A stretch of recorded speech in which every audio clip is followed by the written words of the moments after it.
பாராளுமன்ற உறுப்பினர் முஸ்லிம்களுடைய விவாக சம்பந்தமாக பேசினார்.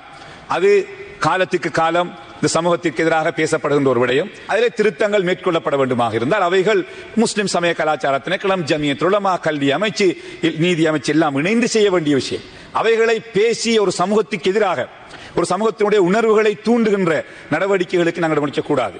ஆகவே அதிலே குறைகள் இருந்தால் MMDA திருத்தப்பட வேண்டுமாக இருந்தால் நாங்கள் ஏற்றுக்கொள்கின்றோம். அது செய்யப்பட வேண்டும். அதில் எந்த மாற்று கருத்தும் கிடையாது.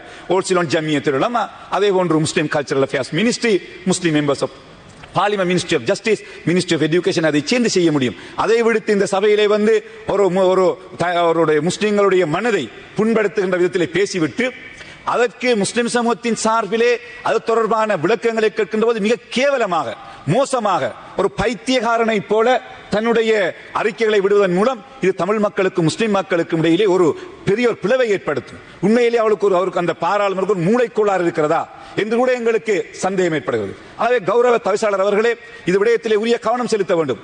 பாராளுமன்றத்திலே தனக்கு இருக்கின்ற அந்த உரிமையை பயன்படுத்தி ஒரு முஸ்லிம் சமூகத்திற்கு எதிராக, முஸ்லிம்களுக்கு எதிராக, ஒரு மார்க்கத்திற்கு எதிராக இவ்வாறு கீழ்த்தரமாக பேசுகின்றவர்களுக்கு நடவடிக்கை எடுக்கப்பட வேண்டும். அவர்களுக்கு பேச்சுக்கள் கொடுக்காமல் தடுக்கப்பட வேண்டும். அவருடைய உடனடியாக அவரை நீங்கள் வைத்தியசாலைக்கு அனுப்பி அவருடைய மூளையை பரிசோதனை செய்யுங்கள் தயவு செய்து. ஆகவே இது இனங்களுக்கு எதிரான பிளவுகளை உண்டு சொல்லி வைக்க விரும்புகிறேன்.